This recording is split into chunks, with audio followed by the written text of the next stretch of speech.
والحديث لا كان الأنبياء صلوات محمد وآل محمد صلوات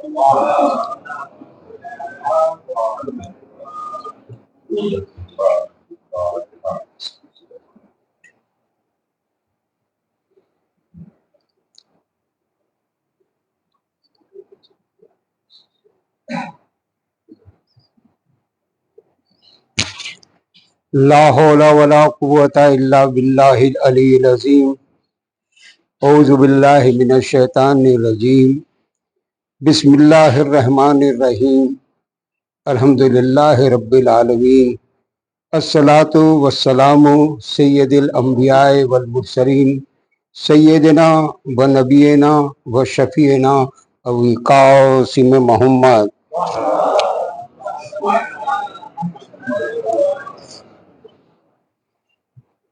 آج ایام فاطمیہ میں ہم لوگ جمع ہوئے ہیں تاکہ ہم فاطمہ زہرا کا پرسہ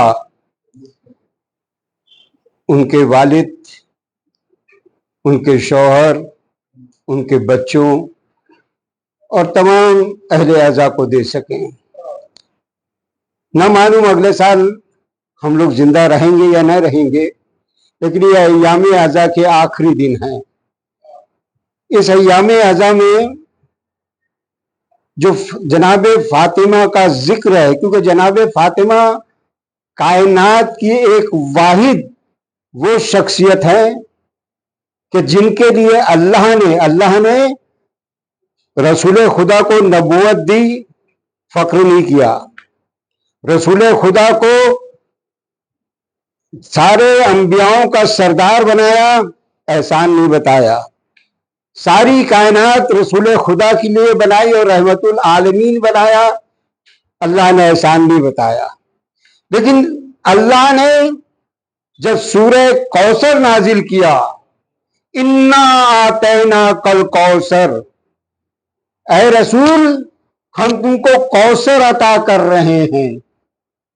یہ کوثر کا لفظ قرآن مجید میں اللہ 14 معصوم یعنی 114 114 آیتیں، 30 سورے، 2,60,057 ورڈز، لیکن پورے قرآن میں یہ کوثر لفظ دوبارہ نہیں آیا۔ قرآن میں آتینا لفظ دوبارہ نہیں آیا، ابتر لفظ دوبارہ نہیں آیا۔ قرآن میں یہ لفظ ریپیٹ نہیں کیے گئے، کیونکہ فاطمہ زہرا کی اکلوتی ہیں، تو قرآن میں سورے کے الفاظ بھی اللہ نے گوارا نہیں کیا کہ قرآن میں الفاظ بھی دوبارہ آئیں۔ فاطمہ زہرا کی عظمت کا اندازہ نہیں لگا سکتا انسان، کیونکہ انسان کی اوقات ہی نہیں ہے۔ فاطمہ زہرا کی عظمت بیان کر سکتا یا قرآن، اور یا تو رسول خدا صلی اللہ علیہ وسلم، محمد و آل محمد کے علاوہ کسی کی حیثیت ہی نہیں ہے کہ جناب فاطمہ زہرا کی فضیلت بیان کر سکیں۔ جناب فاطمہ زہرا کے در کے بارے میں قرآن میں اللہ قسم کھاتا ہے کہ قسم ہے مجھے اس چوکھٹ کی جہاں ستارے سجدہ ریز ہوتے ہیں، جہاں ستارے اترتے ہیں۔ قرآن قسم کھا رہا ہے جناب زہرا کی چوکھٹ کی۔ جناب زہرا کا دہلیز اور چوکھٹ وہ ہے کہ جہاں رسول خدا 6 مہینہ مسلسل اپنے صحابیوں کو ساتھ میں لے جا کر اور انہیں سلام کیا کرتے تھے۔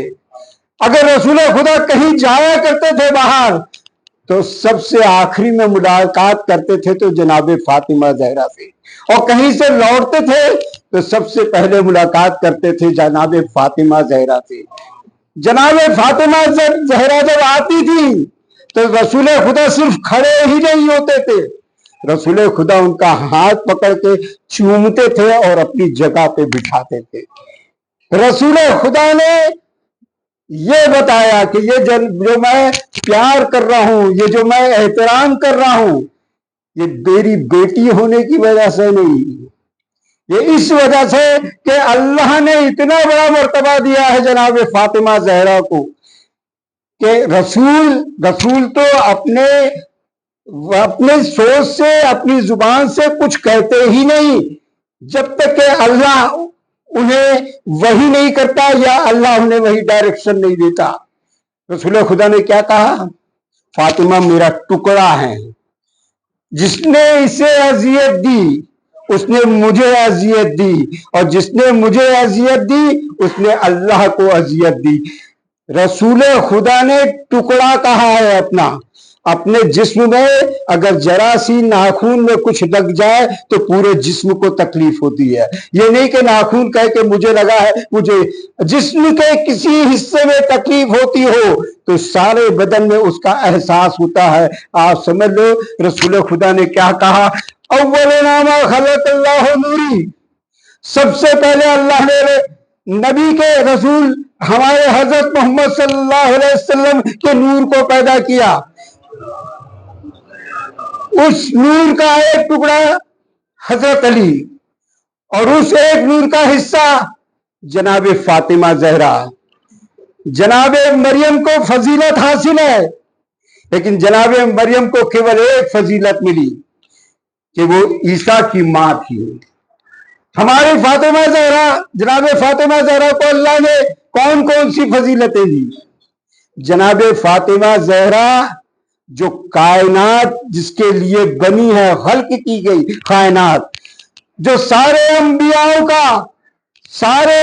کا سردار ہے، اس کی اکلوتی بیٹی جناب فاطمہ زہرا جو کل ایمان ہے، کل ایمان، اس کی جوزہ کا نام فاطمہ زہرا. امام حسن اور حسین جو جنت کے سردار ہیں، ان سردار کی ماں کا نام فاطمہ زہرا. ہماری جنتیں ہماری ماؤں کے پیر کے نیچے ہیں. جناب حسن حسین کی جنت کس کے پاؤں کے نیچے ہے؟ جناب حسن حسین کے بھی جنت جو ہے، جنت کے سردار ہونے کے بعد بھی ان کی جنت فاطمہ زہرا کے پیر پہ ہے. یہ ہے فاطمہ زہرا کی عظمت. فاطمہ زہرا کی عظمت کو پہچان نہیں سکتی دنیا، اور نہیں پہچانا اس کا نتیجہ کیا ہوا؟ ایام فاطمیہ میں یہ ہمیں کہا گیا ہے کہ آپ جب پڑھتے ہیں تو باغ فتح بھی ضرور پڑھیں، کیونکہ یہی موقع رہتا ہے جب باغ فتح کے بارے میں اور جناب فاطمہ زہرا کے بارے میں ساری چیزیں بتا سکیں. پہلے کے زمانے میں اور ابھی بھی اہل سادات کے کچھ گھروں میں جب بچہ پیدا ہوتا ہے تو اس کو دو چیزیں ضرور سکھائی جاتی، رٹائی جاتی ہیں، بلکہ ایک خطبہ غدیر اور ایک خطبہ فدق. یہ ہم لوگ باغ فدق بولتے ہیں تو ایسا لگتا ہے ذہن میں یہ چھوٹا سا باغ ہے. باغ فدق کے بارے میں کچھ تفصیلات میں آپ کو بتانا چاہتا ہوں، اس لیے کہ یہ ایام فاطمیہ میں حق ہے بیان کرنا، ہمارے لیے ضروری ہے. باغ فتح ہے کیا؟ کتنا بڑا ہے باغ فتح؟ باغ فتح 32 کلومیٹر، 32 کلومیٹر کا رقبہ ہے. یہ باغ فتح نہیں ہے، جاگیر فتح ہے. آج آپ دنیا میں ویٹیکن سٹی سنتے ہیں نا، صرف میں سمجھانے کے لیے بول رہا ہوں.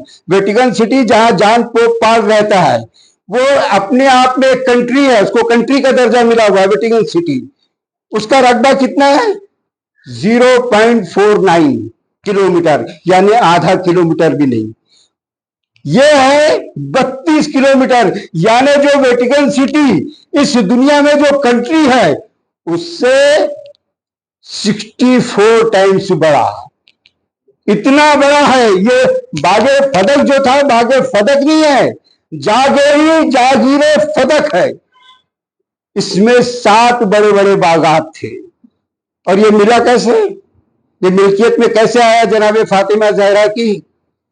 جب خیبر کی جنگ فتح ہو گئی، اور خیبر کی جنگ کی فتح کے بعد اتنا مال غنیمت ملا کہ مسلمانوں کو اس کے پہلے اتنا مال غنیمت کبھی نہیں ملا تھا. جو مسلمان ایک ٹائم کا کھانا کھانے پہ مجبور تھے، آج ان کے گھروں میں عیدیں منائی جانے لگی. اتنا پیسہ، اتنا افراد دولت ملی خیبر کی فتح کے بعد کہ مسلمان کو اتنی دولت کبھی نہیں ملی. خیبر فتح ہو گیا، لیکن یہودیوں کے دل میں ایک بات چھپی ہوئی تھی، کیونکہ سارے یہودی وہاں پر موجود تھے خیبر میں، ساری ان کی پراپرٹیز تھی، سارے ان کے گہنے، سارے پیسے وہ خیبر میں تھے، وہ سارے ختم ہو چکے تھے. یہودیوں کے دل میں چوٹ تو تھی. اب یہودیوں نے کیا کیا، وہاں سے جو مسلمانوں کے قافلے گزرتے تھے ان قافلوں کو وہ لوٹتے تھے، اور لوٹنے کے بعد ان میں سے الگ کرتے تھے مسلمانوں کو، اور مسلمانوں کو الگ کرنے کے بعد ان کو قتل کر دیا کرتے تھے. یہ لگاتار سلسلہ جاری تھا، قافلوں کو لوٹنے کا، لوگوں کو قتل کرنے کا. جناب رسول خدا کے پاس اس کی شکایت پہنچی. جناب رسول خدا نے علی کو بلایا، بولا علی یہ مسئلہ ہے. جناب علی اکلوتے خیبر میں گئے، اور وہاں کے بعد جو بچ گئے تھے، جو ان کے عالم تھے، جو کچھ بھی وہاں پہ بچا ہوا تھا، سارے لوگوں کو بلایا، اکٹھا کیا. بولا یہ آپ لوگ یہ جو کر رہے ہیں، آپ کے دلوں میں جو ایک تکلیف ہے کہ ہم نے مرہب کو مارا، تو مرہب کو کسی اور نے نہیں مارا. سنو، مرہب کو میں نے مارا ہے. اس قلعے پہ اپنی بلندی کا جھنڈا میں نے لہرایا ہے.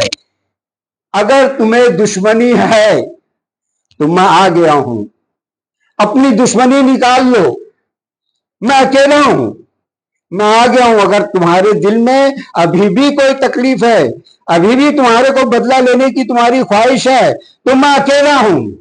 لیکن ایک بات سمجھ لینا، تلوار بھی وہی ہے اور ہاتھ بھی وہی ہے. تلوار بھی وہی ہے اور ہاتھ بھی وہی ہے. مولا علی کی بات کو سن کر وہ تاب نہیں لا سکے. انہوں نے کہا کہ ہمیں تھوڑا سا وقت دیجیے.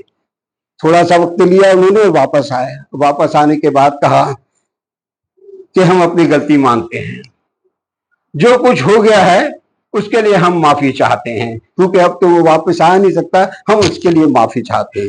ہم آپ کو گارنٹی کے طور پر کہ ہم اپنی باتوں پر عمل کریں گے. یہ جو ہمارے پاس جاگیر ہے فدق، یہ ہم حضرت محمد رسول خدا صلی اللہ علیہ وسلم کو یہ ان کی ملکیت میں دیتے ہیں، ان کی ملکیت میں دیتے ہیں.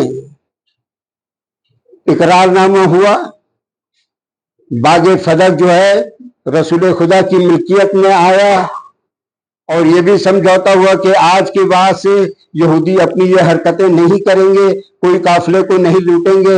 جب یہ اقرار نامہ پورا ہو گیا، مولا علی اس اقرار نامے کو لے کر رسول خدا کے پاس آئے. رسول خدا کو کہا کہ یہ اقرار نامہ ہوا ہے، یہ اقرار نامہ.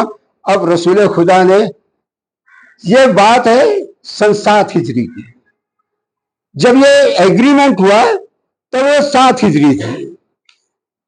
اب یہ سلسلہ، اب آپ کو ایک بات اور بھی بتا دوں فدق کے بارے میں.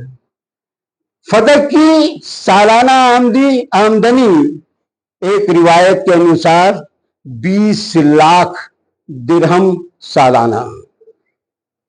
درہم یعنی سونے کے سکے ہوتے ہیں نا، اور ایک روایت کے انوسار 40 لاکھ درہم. یہ جو آتے تھے باغ فدق سے، یہ رسول خدا صلی اللہ علیہ وسلم سارے غریبوں میں، مسکینوں میں، یتیموں میں، جن کو جو ضرورت تھی ان کا انتظام کیا کرتے تھے. 4 سال تک، یعنی رسول خدا کی زندگی تک، اس کے پہلے تھوڑا، جب اللہ نے، کیونکہ اللہ تو ساری چیزوں کو بہتر جانتا ہے، ہم تو ساری چیزوں کے، اللہ سے کوئی چیز چھپی ہوئی نہیں ہے. اللہ جانتا تھا آگے کیا ہونے والا ہے، اس لیے اللہ نے جبریل کو بھیجا. آیت آئی اور کہا کہ اپنے قرابت داروں کو ان کا حق دے دو. رسول خدا نے جناب زہرا کے نام پر باغ فدق ان کی ملکیت میں دے دیا. اپنے شریعت کا قانون یہ ہے کہ اگر جنگ میں ہم جہاد کر کے تلوار کے بل پر اگر کوئی چیز جنگ کو جیتتے ہیں اور کوئی مال غنیمت حاصل ہوتا ہے تو اس کا حصہ تو امت میں ہوتا ہے، لیکن اگر گفٹ کے طور پر، ملکیت کے طور پر اگر رسول کو کوئی ملکیت ملتی ہے تو اس پہ امت کا کوئی حق نہیں ہوتا۔ اور یہ بھی اس بات سے ثابت ہے، جب 7 ہجری میں باغ فدق رسول خدا کے پاس تھا اور رسول خدا کی وفات 11 ہجری میں ہوئی، 4 سال تک اگر حق تھا امت کا تو رسول خدا کے پاس کوئی آیا کیوں نہیں کہ یا محمد یہ تو امت کا حق ہے، آپ نے کیسے رکھ لیا اس کو؟ 11 ہجری 4 سال تک، لیکن ادھر رسول خدا کی آنکھ بند ہوئی۔ ابھی میں مسائل نہیں پڑھ رہا ہوں نا، مسائل میں پڑھوں گا، لیکن میں ایک بات اور بتانا چاہتا ہوں بہت، کیونکہ یہ وقت نہ معلوم زندگی میں پھر ملے نہ ملے۔